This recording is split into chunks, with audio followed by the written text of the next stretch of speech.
Oh, you want me to get my recorders? No. There's only one recorder we need, and it's not the one that has fingerings. Right. No fun recorders. That's what I would No say. fun recorders. Yes, this is a no fun recorder zone.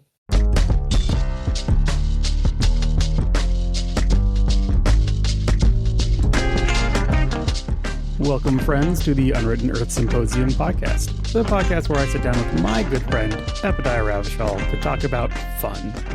It's also the podcast where I sit down with my good friend, Nathan Paoletta. I got tripped up by how short that introduction was. I tried to bring it down at the end. I wanted to do a dramatic counterpoint to the subject matter. Did I jump in too soon? In truly true role-playing games, I suppose we should probably specify.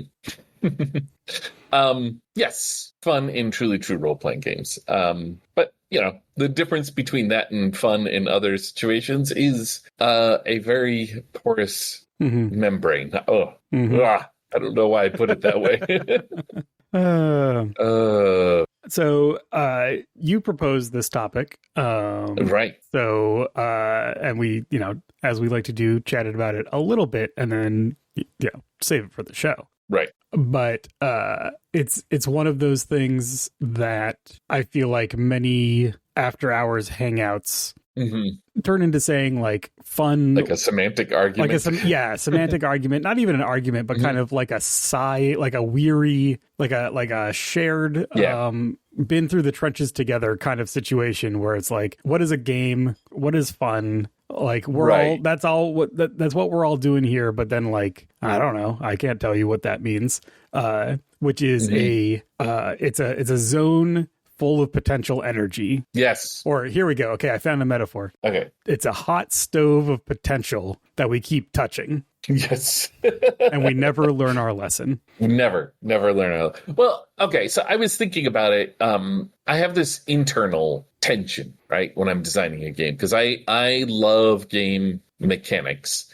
I always pause on the word mechanic. I guess I mean rules, but I mean not just like specifically the rules laid out, but like how they interact with each other. Right. And how that interacts with the players, the play culture. Like, it's a big thing. I don't want to put boundaries on it. I think we all kind of understand what I mean by mechanics here. So let me just say, I like game mechanics. I find them aesthetically pleasing. Like, I like in the same way that like I can look at a work of art and I could think about the composition and the colors that are used and find those aesthetically pleasing, even if the sort of subject of the work of art is not in and of itself something that I might even approve of. Like quite a bit of art that I enjoy. I'm a fan of horror movies, not a fan of killing people. Like those are two separate things. You heard it here first. Yes. Yeah.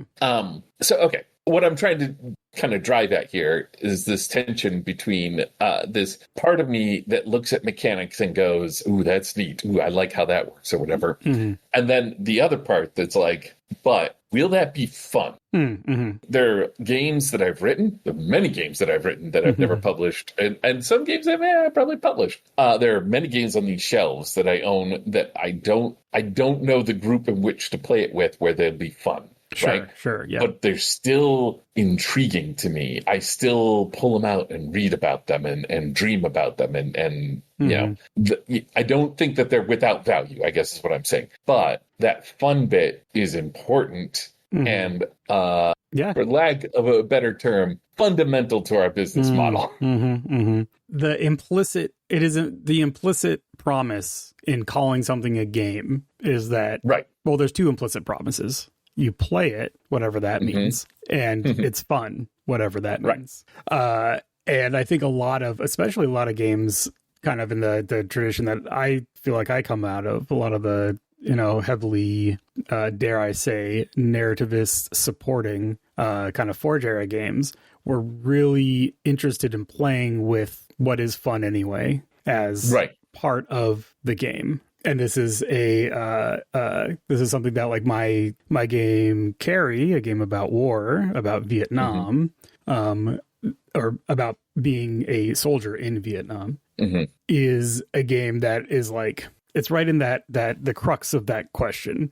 I have had nothing but good times playing that game.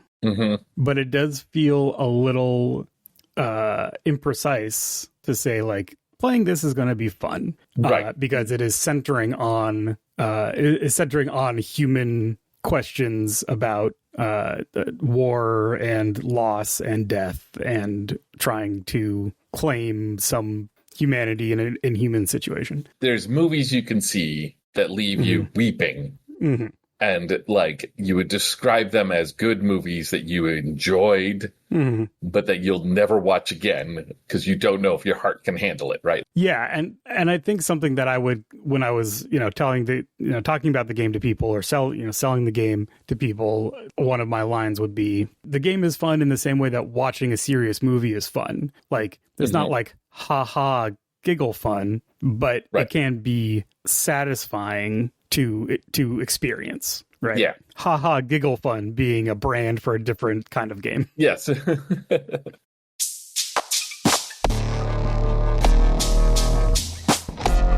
gonna propose a definition here, and I'm gonna do that advisably. You are so brave. I don't think people should use this in general. I just, for this particular discussion, because this is what I was thinking of in my head. I was like, okay, so how am I going to define this idea of fun? Which I do want to encompass what we were just talking about, right? It is this word fun means something, and we have this problem because it can also be infantilizing. Right? Like, sure. Yeah. Oh, you've had your fun. Now it's time to get serious, right? You could totally have a serious game that is fun in this definition, not in the definition of, oh, you've had your fun. Now put the childish things away definition, right? All right. So this definition, I'm going to say, and this is really reductive, which is why I don't really want this to be the definition of fun for all things. A thing that compels you to compels the wrong word. Compels you to play the game is the wrong word. The thing that draws you to play the game but doesn't compel you, because I think there is counterexamples. Gambling is definitely one of them, right? Like, you can be addicted to gambling, and that's not fun. There's things happening, but it's not this definition of fun, right? Like, it's another example, I think probably close to home, is just like, I had this experience many years ago playing a older version of Dungeons and Dragons that a lot of people enjoy, and I realized that I spent my whole time playing it waiting to level up. Like, the compulsion to play, the thing that was driving me forward was that at next level I'll be able to do these things, and then once I'm at that level, I'm not delighted by the things I can do. Right. I'm looking at the next level. It's like, okay, well, now at the next level, I get to do these other things. Yeah. That was driving me. That was compelling me to play the game. I'm not going to say I was addicted to the game, because that would be, again, reductive, and but like, it would not fit this current definition of fun. Right. I don't think it's, again, I'm not going to say that that's necessarily a bad thing. I just want to take this incredibly expansive definition of fun and narrow it just a little bit here. And there's the opposite way to do it, which is, I think, accurate but not helpful, which is saying something is fun if the person doing it says, oh, I had fun. Right. Like, that is that I think captures the fact that different people can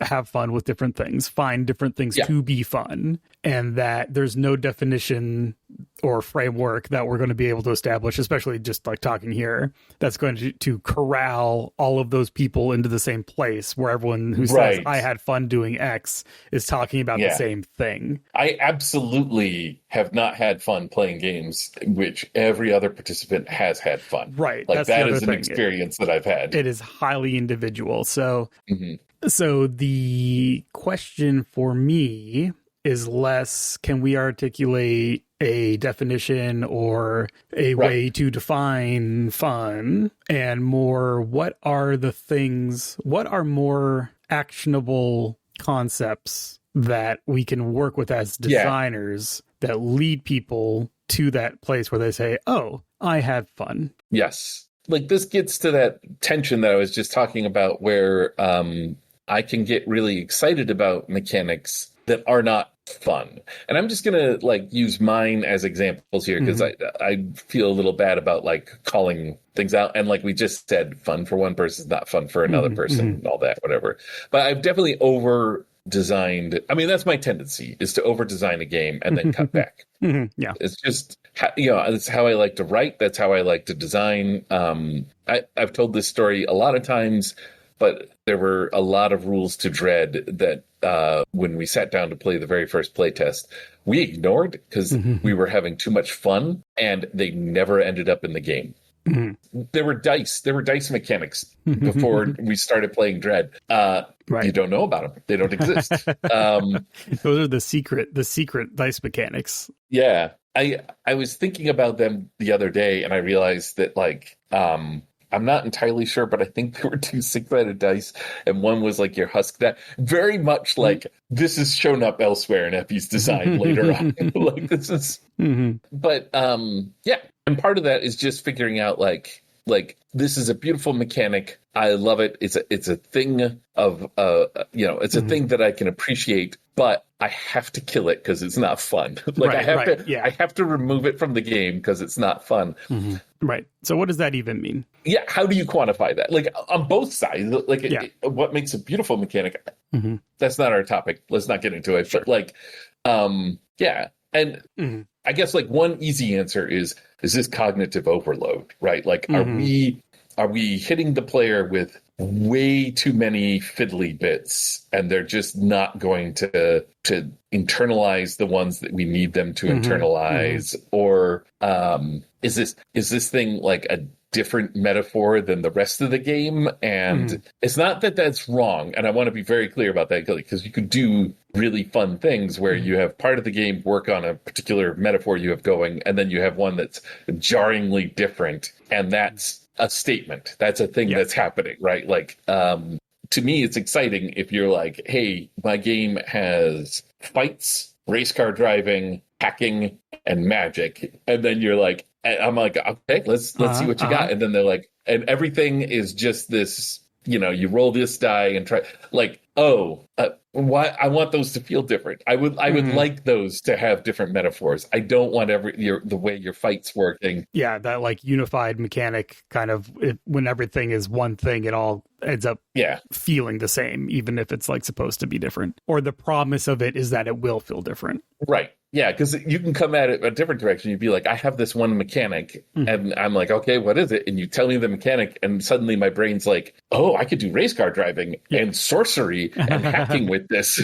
Like, maybe that's a marketing thing. I don't like the distinction there. But like, I guess I went off on a tangent, because like what I'm really saying is, if you have too many if your design is too baroque, too impertinent, it might cost you fun.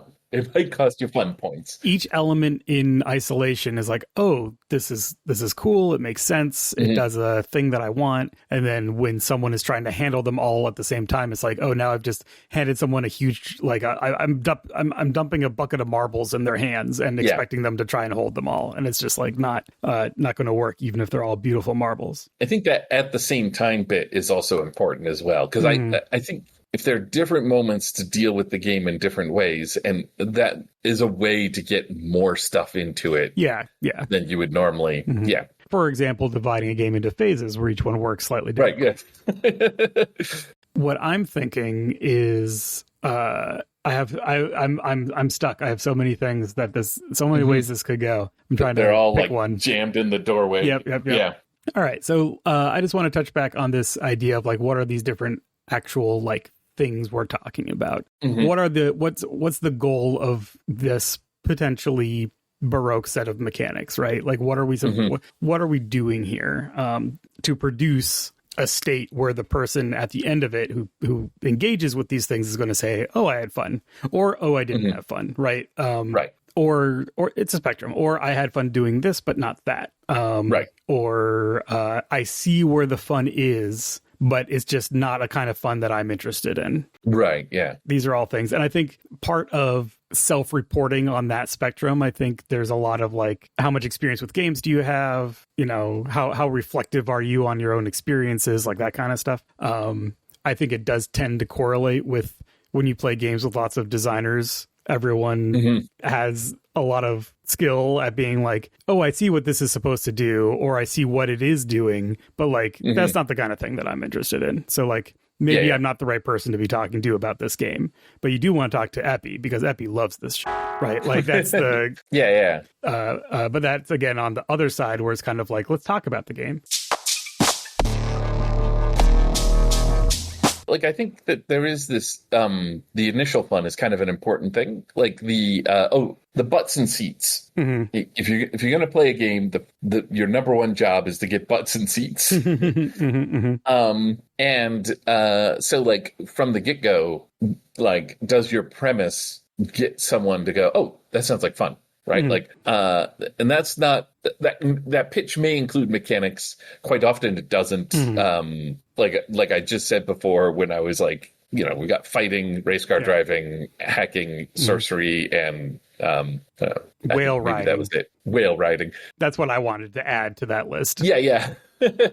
There's going to be a section of us, myself included, that go, all right, like, you have my attention. Yeah. That sounds like fun. I have experienced games where I've been told, oh, it's got some really neat mechanical things going on. But then when they describe the premise of the game, I'm left a little cold, right? Yeah, like, I guess it's the way... That's not the kind of thing I'm interested in. Yeah. Yeah. And now there's a thing, I think we kind of talked about this at one point, but like, there's different pitches that work with different media, right? Like, right. Yeah, if you're like, hey, you want to sit down and watch a movie about this, or do you want to read a book about this? That's two different pitches. I'm more likely to watch a movie about a thing that I'm like a little iffy about than like commit to reading an entire novel about it, right? Like, right. Or like, there's a Star Trek episode about this. You want to watch it? Like, okay, whatever. Like, I'll do that over lunch. That's fine. I find myself in games incredibly permissive with like genres that I wouldn't normally engage with in other media. Not because I have a problem with them. It's just I'm not excited about it. But like, if you're like, hey, we're going to put you in it and you're going to be dealing with it, I'm like, yeah, let's find out what this is about. This is great. But those all have kind of like a thrust to them, like a thing is happening, or I mean, like, there's I don't want to get too deep in the weeds with what is it, kickers, sure. But like, you can imagine something happening, even if it's not like an initial situation. Yeah, somebody can say Cannonball Run, but it takes place in space. Like, okay, like, cool, yeah, let's do it. Yeah. So last weekend I was at Go Play Northwest, which is this play convention up here in Seattle that is all organized around. It's all play, and there's two tracks. One is scheduled games, and then one is the Donut, which is a pitch circle. And there's some historical reasons why it's called the Donut, but how it works is everyone who would like to run a game, it's kind of like a in the moment games on demand kind of thing. So it's like everyone who wants to run a game gets up and pitches the game, and then there's a system to kind of filter the rate at which players can pick the game so that everyone ends up sorted into a game. You might not get your first choice, but the idea is like, it's a bunch of people who are curious and interested and kind of down for whatever generally. So part of it is, you may get to play that game that you're like, I've always wanted to play that, and you're running it great. And part of it is, I've never heard of this. I guess, well, these are my choices, so I'm going to check that one out. And then you have a great time, right? And so the pitches for that, so there's two rounds. First is you say, the game, the premise, the general idea, and like how many players, and if there's any, content warnings for, what you're likely to get yourself into. And so you go down, and there's usually, at the scale that it is now, most of the slots are between 6 and 10 games are getting pitched. So you go down the the line, everyone does the thing. And then the host goes, okay, you've all forgotten what these all are. And you have little whiteboards that you've written the name and some of the stuff on. It's like, you've forgotten what these all are. So we're just going to go down and say the name of the game, a 1-sentence blurb, and number of players. And so you go down and you get all of those in a row. And like, that's that one sentence. That one sentence is the thing. Yeah. I mean, you might be thinking about it from the longer description that you heard, which was like 3 sentences.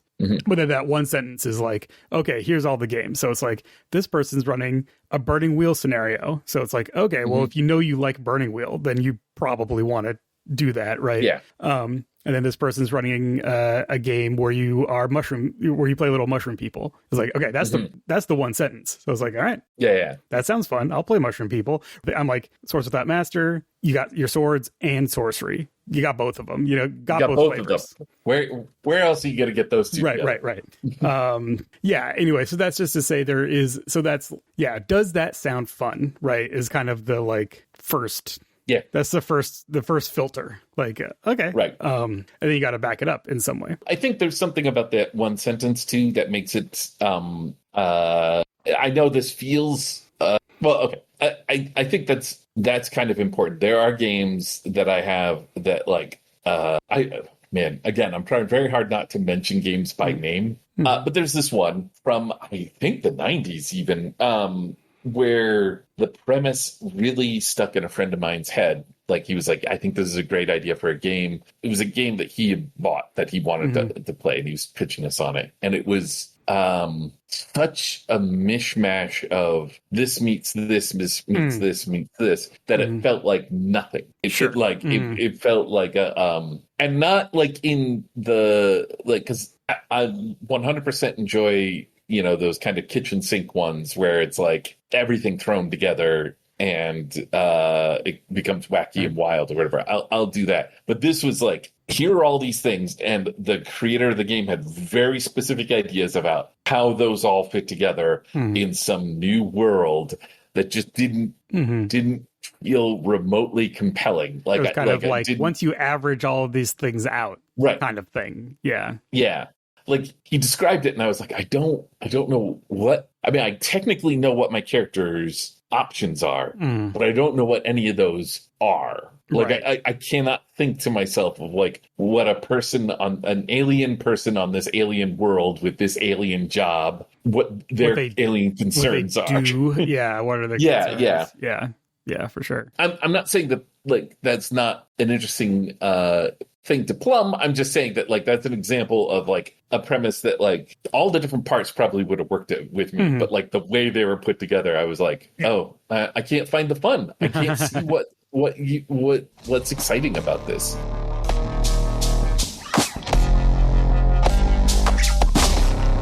So what does make it fun, right? And so I'm going to throw out a couple things, and you can let me know what you think and what I've missed. So a game in particular can be fun because it is engaging, whether that's like thematically, like I'm really interested in this topic or this genre or whatever, or the mechanics can be engaging in that same way, like, I'm enjoying manipulating all the little things to see what happens at the other side. Something can be challenging, right? I see that I have to grow some kind of skill as a player, right, in order to get to the promise of this game. And I think that's a little harder to measure or track or specify in Truly Trues, because there's so much like flexibility in like what a player needs to bring to the table. While with like, a competitive board game or something, it's like, okay, I need to get better at the strategy of this game, right, in order to, get the number of victory points that I want or whatever. But, I think this is something I think about a lot in terms of like, what does system mastery mean? Like when you can really move all the little bits in the system to achieve what you want in the game. And so games that have more things to move around have a little more element of this, like, I'm feeling challenged to achieve what I want. But that is also something that is like, I can't think of a better word, but is it self-engaging? Right. Like addressing that challenge and growing your player skill is something that, I mean, that's what like digital games to be overly broad. That's what like any game where it's like, okay, you complete all this stuff and now you're on level 2 and now it's slightly more difficult. And now you're on level 3 and that one's slightly more difficult, like puzzles, platformers, or, you know, stuff like that.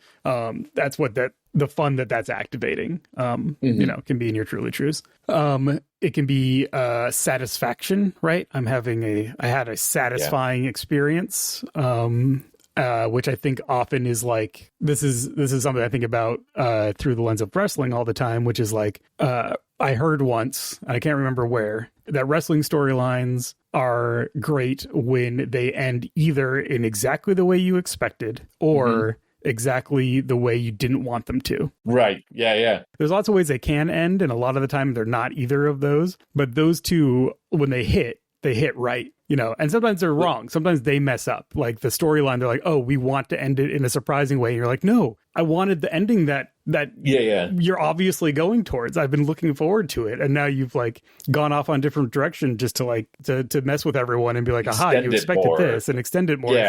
No, just let him win. He should just win. Why? And then sometimes it's like, oh, I was expecting all of this to go in this direction. And then you swerved and like, oh, this is even more interesting. Right. Yeah. And I think games do that. I think that especially for like a one shot or a convention game, I think a lot about like, how do we land this either exactly how it seems like it should, or with a surprise that nevertheless fulfills all the excitement that was leading up to it. There's related writing advice that is like a good ending is an unexpected ending that's the only way it could have ended. Like that's that's not good advice. That's not constructive advice, I should say. It's but sometimes that's a little post hoc, right? Like you're like, why was that so satisfying? Oh, I see what happened. I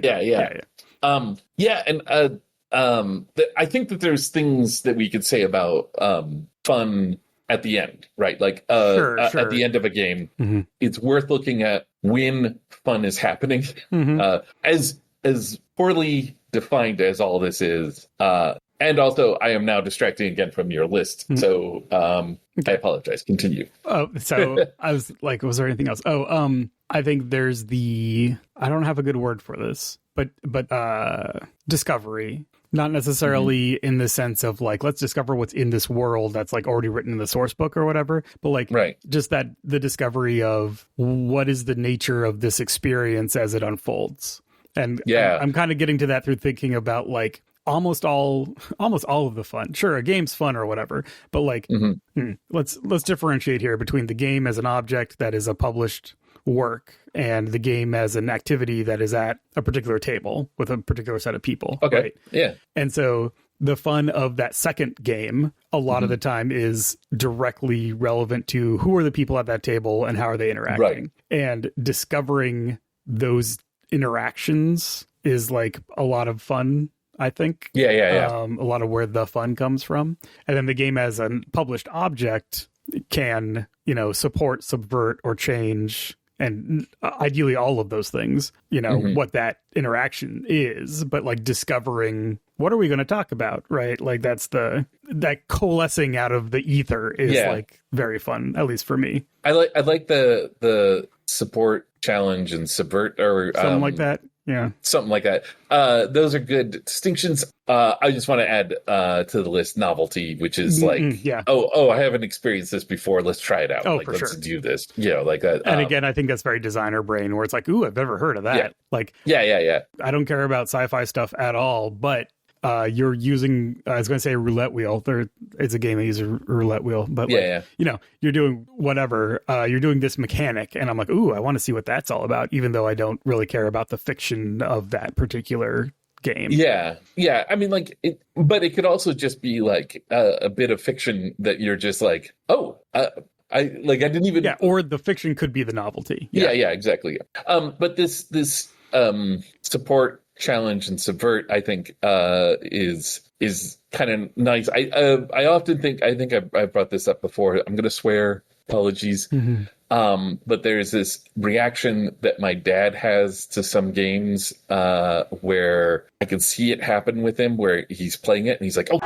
And like the moment he does that, I know I've got him hooked. Like I know that this is a good game. He's realized that he has made some error. And the game has challenged him, right? Like the game has done something that he didn't want it to do. And he also feels like he could have seen that coming if he had been paying closer attention, or it doesn't even have to be that, right? Like one of my favorite examples, not a truly true, is No Thanks, which is the card game. I won't go into it. It's just like basic. It's kind of a trick-taking game or whatever. But like you could think of any trick-taking game as doing this, where my dad has some understanding of what's going on, and then someone plays a card that that eliminates that understanding, and he's like, he's angry, but not in a bad way. This is going to be a fun game. And I like to think about that in role-playing games a lot, because we do.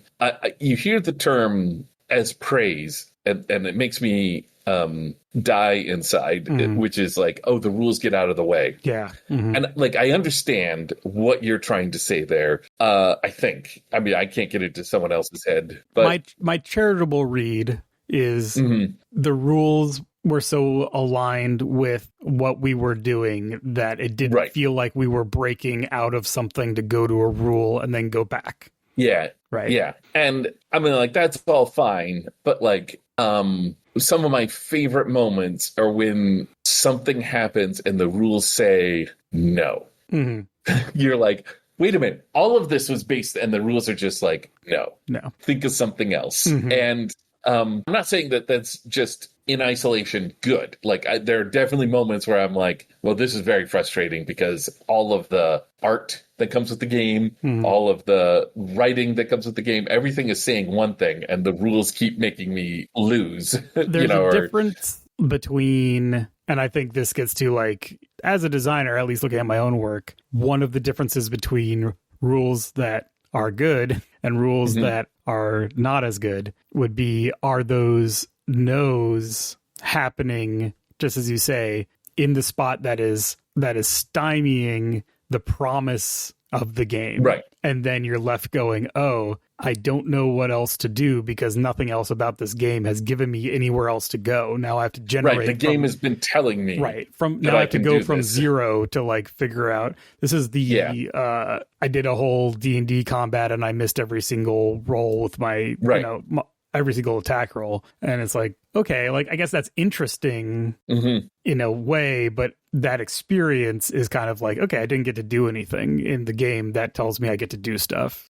Versus a game where when the rules tell you no, it is in order to spur you into a greater act of creation. And again, for any individual person at an individual game, maybe that feels the same in the moment, and we can't be in each other's heads. But I think when I see the second one, it makes for those moments where the game turns into that unpredictable. You end up ending the session being like, oh, I never would have thought we would have ended here. And it stems from some of those stymieing moments in the mechanics. This is does bring up another thing for the list that is fun, and that is just that it's fun to randomly roll well. For sure. Random stochastic rewards. For sure. You don't, like, again, I don't find that alone being aesthetically pleasing as an element, and oftentimes I find it a little tedious in the long run, but as if it's the only thing that's on offer, right? Like if it's that's the whole, like, playing a solo game where you're doing lots of table rolling to generate things. That's fun because you get to use your pattern connection skills to string together these random elements. And sometimes the game, and I think again, in my opinion, the better games end up using those charts and rolls and outcomes to kind of like start channeling later outcomes into certain directions. Like, oh, if you have this and this stat, roll on this table instead of the basic table, because that's going to be more relevant for your character, and that kind of stuff. And that's all. Yeah, that's the joy of putting things together and coming up with a new picture. Yeah.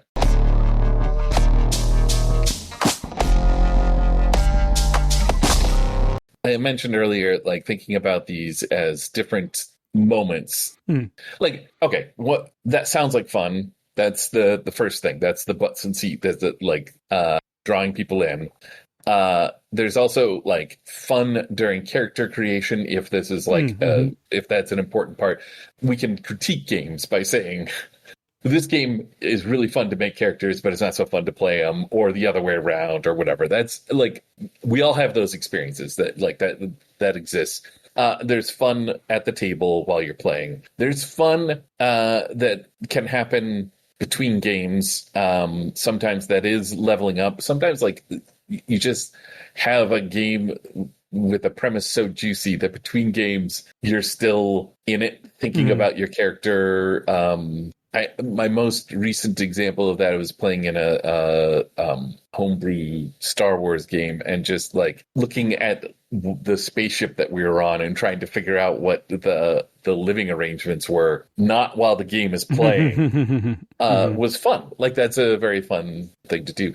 And then there's the fun, fun while playing the game. There's fun at the end of the game when you're done. This is the thing that I kind of hit on a lot, but I just want to hit it here too in this episode. Like, if you're running a game and you enjoyed it and you want your players to think, hey, I want to do this again, talk about the exciting things that happened in that game. Like, don't thorns and roses it. Like, I don't want to say don't ever do that, but like, if you're not looking for criticism, if you're not looking to like, let's see how we do this, if you're just kind of having the like post game like debrief to be formal, but like you're just kind of hanging out and talking about what just happened. Say, I love what you did there. I love some of the secret sauce to Swords is that you end by reincorporating things that people have said during the game. Right. Yeah. And that not only makes the game feel like it's about like you had been working your way to this inevitable ending, but also it's just rewarding. Like, people enjoy that. Like, you're celebrating the things that other people brought to the table. Yeah. So find ways to do that.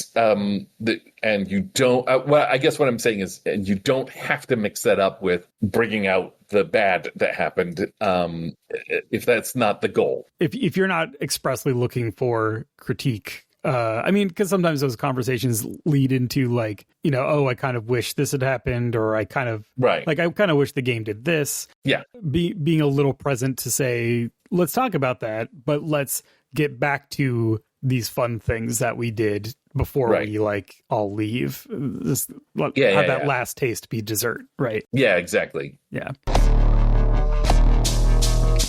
I mean, that all gets to, and I think we've both kind of been talking about this, but like ultimately the fun at a table tends to come from the people you're playing with, right? And so at a certain level, our job is not particularly hard because I think we've all had this experience. You can play a game that you find okay, but have a great time because you're playing with great players. Right. Or just people that you click with. Or just people that you click with, or you're spending time. It's a great reason to spend time with your friends. Like, how many D&D games are, this is the time I spend with my friends games, right? Right, yeah. Like, positive. That's good. Like, I'm not... Yeah, parentheses, complimentary. Exactly. Yeah. And so, at a certain level, and I think this is a lot of the, like, you can't design out bad behavior, right? Like, it's kind of the flip side of that is like... Yeah. I think you can design in opportunities for people to have positive social interactions. But, if the group of people does not have a good dynamic and is not clicking and they're not enjoying each other's company, the best game in the world is not going to save that experience. So similar to a very bad game is probably not going to make people, other than diplomacy, I guess. I was going to say not going to stop people being friends, but diplomacy is not a bad game. It's just it's designed to make you hate your friends. Right. So in that, so that way it is a good game. I mean, obviously, I'm not trying to get too extreme on either end here. Instead of designing for fun, right? Like, the goal of the game can't be, I want my game to be fun. Like, if I'm talking to someone and we're talking about their game and they're looking for critique, or I'm talking to, or doing like a workshop and we're talking about game ideas, or we're going through someone's work and it's like, okay, what are you doing with this game? Well, I want people to have fun playing it. okay, you're going to have to get more specific, right? Like, that's just not a sufficient reason for a game to exist. There's something else there, even if you haven't thought of it. And it's like, is it along these dimensions of, I want to engage players in this idea. I want to challenge players with this. I want to create, I want there to be the sense of discovery. I want to have I have a novel interpretation that I want to show people. Maybe we talked about something else I don't remember, but those are the ones I can remember off our list. I was thinking of like a metaphor here where it's like saying like, oh, I want this song to have a melody. And it's like, okay. I mean, there are songs that don't. Right. That like, but those are often considered experimental or like a genre that is a little bit of an offshoot. Actually, no, there are plenty that don't. But anyways, I want my music to have notes. It's like, okay, your choices are be more definitional about that, or be John Cage, and John Cage is already John Cage. So like, you know, but that's it. Like, it's like, it is a fundamental building block of the medium. And so it's not like, I want my movies to have dynamic images. Like, yeah, you do. There's some that aren't. Like, I remember there being one that was very highly praised, and I watched it and I was like, that was the prettiest PowerPoint I'd ever seen. Yeah, again, like, there's always like any definition you can push against, right? Like, I mean, there's a whole I think it's an Andy Warhol film where it's just a still, it's a film camera, and it's just pointed at a skyscraper, and like that, and I think it's an hour long or 3 hours long or something like that. And then there's another one where it's just a extremely slow pan, just like taking a camera and just like over 6 hours slowly zooming from one side of a room to the other with nothing happening. Like, these films exist and they have like artistic value to some degree, but also they only exist in this form because they're working against a movie has to have dynamic images conceit. That is core to most movies. But I would encourage you to think about the fun and not think about it as I'm trying to think of like because in my head, I apologize, I don't want to dig too deep into how Epi sees these things, but in my head, these are vectors. These are like these are lines of energy being pointed in directions. Sure. Those are units of fun that are occurring in a game. And I often, like, I shouldn't say often, because I don't sit there and think of a game in that. My head is not like Tron or anything like that. I'm not doing that. But like, if I had to visualize like what I'm thinking about when I'm thinking about like fun, that is sort of the thing. It's not just a number, right? It's not just a value. It has a direction. It has there's a sense of motion. It's like fun. Fun along which parameter? Like, what's the fun pointing you at? What's it trying to get you to do? Where's it drawing you? It doesn't exist without things happening, right? Yeah. You know, reading a game book, that can be fun, but that's not the same fun that playing the game at the table with is fun. I have vivid memories of holding a chunk of cash in my hand and standing in Collector's Exchange in Appleton, Wisconsin, with the D&D Expert box set in my hand, the blue, with the I think Larry Elmore cover. Sorry, this would be the Errol Otis cover, because I later got the. Anyways, the point is, and having goosebumps and not having opened that box or looked at anything else, just seeing the cover and being like, this is it. I'm stepping into a world of adventure. And like, that is fun. And that has a trajectory. That trajectory is to the cash register. But with the money that I was supposed to use to buy my lunch. But like, nonetheless, that was momentum. Leads here to me talking to ultimately, you. Yeah. Maybe something to take away from this idea is that the fun comes from where I'm trying to go with this is that there isn't any fun until things are happening, right? So like the motion. So it's like what are the motions of the game that when they combine create the fun, and that starts as simple as there are people who talk and Right. And like in the context of the promise of the game, like those are things that are happening that are combining together, right? And then you add more and more to complicate the vector metaphor, I guess, like waves. You know, you're throwing more rocks in the pond, and the wave, the ripples are interacting and creating the different standing patterns, and that's the fun. That's not the rocks and not the pond, but like all the stuff dumped into each other. I'm just full of metaphors today. Yeah. Well, I mean, like, okay, so the phrase this is gonna help me play pretend with my adult friends. Mm-hmm. I wish more games were pitched to me that way, honestly. There's a sense of potential there, right? Like that's what that is. That's, you got potential energy there. And then the next is, our calendars align. We're going to meet, and I'm not saying that this is all free and clear, because like, then you've got like, oh no, am I going to be able to do it right? And there's I guess the counterpart to it, if all of this is energy pointing in directions, like what is the friction? What is the things that, what are the barriers? You were saying before that, like, in some ways we have a pretty easy job. And I think that the part of that, man, am I gonna come around to agreeing with people who say getting rules out of the way? Part of that is designing so that you harness the fun in the direction you want it to go, and see how you can do that elegantly and efficiently. I think. I think the metaphors are falling apart. I think that's what's happening here. Like, this is sure. It's hard up here at the top of the design ziggurat. There's too much wind. It's knocking all our metaphors over. Let's talk about like concrete moments that were fun. Yeah, we'll give an example of play, if you will, of when things are fun.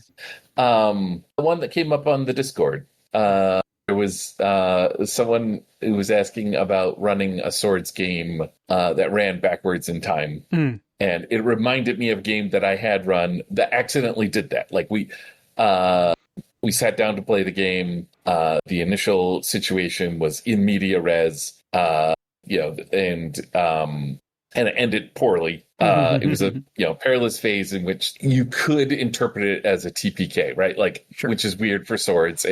And so we were like, okay, let's go back. Let's do that thing you do in television all the time where you say 24 hours earlier, or whatever. And so we went back, and from that point on, we just kept doing that. We just kept moving backwards until the final reincorporation was, I don't know if this is the final, but one of the reincorporations at the end game, where somebody killed someone in a fashion similar to like how they died in the beginning, and that set off this chain of events, right?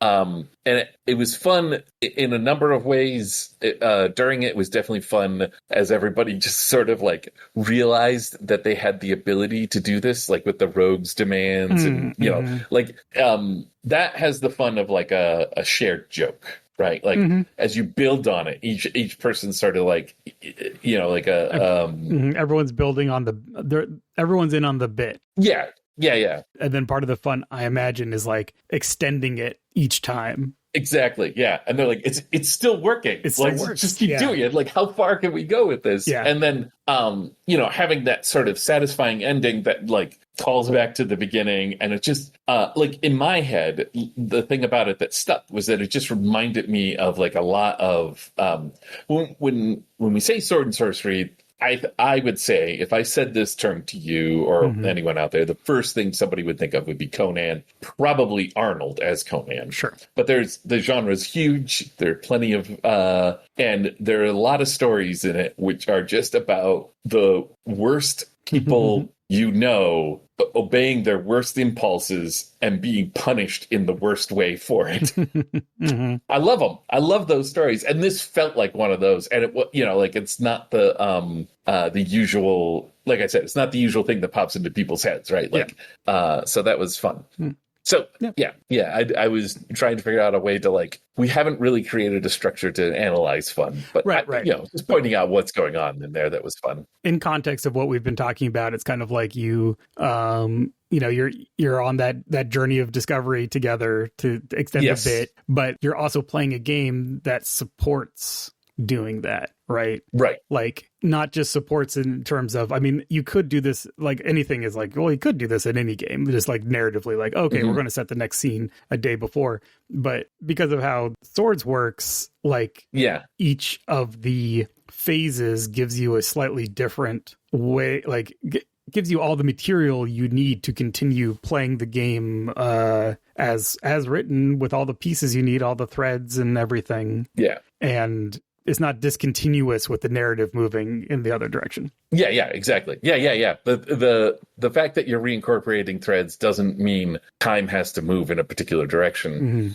It also starts with a challenge, right? Like the way that perilous phase, the way the dice fell in that perilous phase, it was like everyone was like, oh, we're in the middle of a fight where these big bad heroes. It's like, nope, you're dying. you are every single one of you is and I mean, like, part of it was according to the rules, we have to accept that. Right. And the players are playing into that once it starts happening. Yeah, exactly. Yeah. But it changes your concept of where any of this is going, and because it was challenging what you wanted out of it. Yeah, I had, I think similarly, I mentioned it on the Discord, but at GoPlay, I had a very fun experience playing a game I'd never heard of. Oh yeah, called Moon Sailor or Moon Sailors, and I was thinking about it while we were talking this whole time because I think it's hitting on a lot of these things. So, in the pitch circle, it was Saturday night, I think, and I've been like, okay, if there's a game that grabs me, I'll see if I get into it. But like, if there's not a game that grabs me, I'm ready to go home. I'm very tired.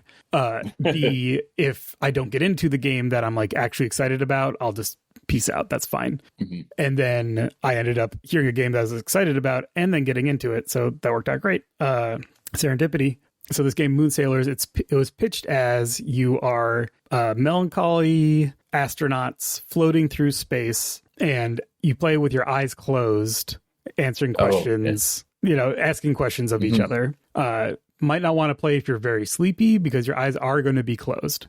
And I was like, I'm a little sleepy, but also I think the novelty of that just like really hit me, because I'm also very interested right now in like sensory approaches to games with like the music bed potential with the sailing game and so I'm like, great. So we sat down to play, and it's a group where I tangentially knew two players. I knew fairly well one of the players, and I did not know at all the other player. Right. So 1, 2, 3. Yeah, I think there were 5 of us. So, great. Yeah. So how that game works is you actually first you make your astronauts, you pick some stuff off of lists, or space people. You're spacefarers is a better term than astronaut. Right. And you pick some stuff off of lists to like make your character, and then you make a map where you just kind of throw a bunch of tokens on a table, and those are the planet, and they're pre-made tokens. And so they're the like planets and satellites and other celestial objects, and then stars. And then you just kind of like scoot them around. Before you do that, you've chosen where you're starting. So, you draw your ship on a little piece of paper, and then you put your ship under the little token after you've made that map. So you end up randomly distributed across the map and around, and next to or not next to other people. And then on your turn, you just narrate what you want to be happening, what's going on with your astronaut or with your space person. And everyone else closes their eyes, and everyone else asks you questions, as we would say, what are we saying? Not leading questions, compelling questions. Compelling questions, yes. I would define them as compelling. There was no direction as given. Yeah. I would define them as compelling questions to the person whose turn it is, and then you answer them, and then that might drive your narrative, and then you basically do that until you feel like you're done, and then you move to the next player. You close your eyes, they open their eyes. And then you also, at the end of your turn, you also decide whether you're going to move to an adjacent star or object, or if you're going to stay. And you also like decide what you're leaving behind. And you draw a little thing on a piece of paper and you leave it there. And it could be secret. And so if someone else comes to it, they can uncover it and look at it. Oh, that's cool. Or it could just be public and you can be like, this is what I left. Yeah. And, what unfolded was basically 5 parallel stories that were completely different, where we were all in different parts. And I think this is as intended. We're all in different parts of the map. The one time when 2 of us kind of combined, it was kind of like, oh, we don't really know where to go from here. So it was like it was me and one of the other players, and the other player was like, well, I'm moving on. And I was like, I'm staying here. It's like, quick, get apart as soon as possible, because the shared turns don't seem as fun. Which again, I think is by design. And so we just ended up with this game where we had these 5 different stories. 2 of them were kind of like, including mine, were kind of like sci-fi epic, not epic, but like, not sure how to describe, like a little more actiony and a little more high concept. And then 2 of them were very like, I'm a person on a spaceship with this thing, and I'm just kind of like moving through life. And then one of them was a little in between, where that player was playing like an android character who was trying to get a job and kept on getting rejected and couldn't figure out why. So he was having like an existential crisis. And it was really, really fun. And we talked about it afterwards, had a whole like, conversation about how much we all enjoyed it, including a little bit of critique about like, well, because there's like multiple designers at the table also, where we're like, oh, well, I don't even remember what it was now, but there's a couple things about like, this would make it a little tighter, or like maybe if we'd done this first and then this, that would have made it a little easier just to get started or stuff like that. But like, whatever, none of that mattered. At the end of the day, we were all like, we had a great time. We all thanked each other. It was really nice. And so why was that fun? Like I said, the novelty was really a big factor, right? I'm drawn in by that right off the bat, right? Like that's, And then the experience totally fulfilled the expectation of the novelty, because it sounds like such a small thing, but and also the environment, we're playing outside, it was evening, so like it was good. So it was a nice environment, but you're like, the experience of playing it is, so there's 5 players, so 4/5 of the time your eyes are closed, you're listening to other people talk and you're asking questions, and it just creates this it's not dreamlike, but it was a floating kind of experience where you do feel isolated in one way, but not lonely. And you're still engaged because you want to ask good questions. You want to push stuff in directions. Paying attention. We did have a bit come up where someone asked someone, when was the last time you got a haircut? And that turned into like a bit where it got asked to everyone else and kind of at different times. So after the second time it happened, it was like, oh, this is a thing now. So, we had that. That was fun. And it felt totally natural just to be like, it's one of the most congruous, we're all playing different stories games that I've played, where like, other than that one little bit and there was a couple thematic resonances, right? And then one like narration that kind of wrapped, because we got to a point where like, we can do like one more round and then like, I'm actually going to be exhausted and have to leave. And everyone was kind of let's just do one more. So like people then took that opportunity to try and like wrap up some of their story by kind of touching some of the other players' stories. So that was nice, but not necessary. Right. And so like that sense of discovery was also very strong, where it was like, not only do I want to figure out what's going on with my guy, I'm also invested in asking good questions to everyone else and finding out where they're going. Because like one of the players had like a direction. He was like, this is it feels like I came into his head fully formed, like, oh, here's my character's story. And then one of the other players really, I think, was very much on like moment to moment, like, I guess this is what happens next. And kind of formed a picture of their character through doing that. So it was just fun to be like, oh, what is everyone's kind of player approach? And then the fact that people had different kinds of approaches was fine because of the structure of the game. So anyway, I can go on about it, but it really, really hit on those, like on the novelty and discovery kind of directions. The only challenge was like actually keeping your eyes closed that long. It's actually kind of difficult. And it's not like it's like a hard, like, oh, you must, like, people, whatever, you can like blink or open your eyes a little bit to make sure the wind isn't blowing your stuff around. But that was kind of funny. That was like, oh, it's hard to keep your eyes closed for like 5, 6, 7 minutes at a time, for no other reason than just because you're supposed to. So that's my report. That's my fun report. That's great. Yeah, that's fun. Which is a thing I say, but I mean it. That is fun. Right. That's one of my phatic. That's fun. That's fun. That's fun. But it does sound like fun.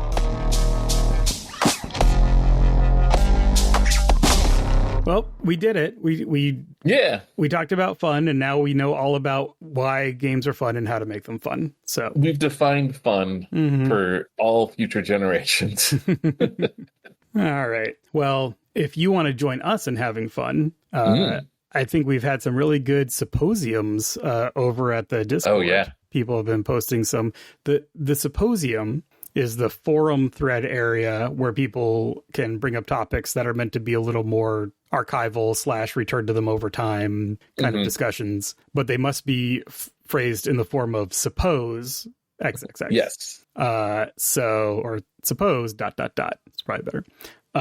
And people are doing that, and it's delightful every time. So good work, everyone. Find all of our links for all of our stuff over at unwrittenearths.com. And that's all I'm going to say because this is already going long, I think. All right. This podcast is by Us Go Us. Our music is by Will Yobst. Thank you, Will. Epi, are we having fun yet? Oh, always. Surprise. Didn't expect it. Yeah, that's good. An unexpected ending that could not have happened any other way. Exactly. Yes.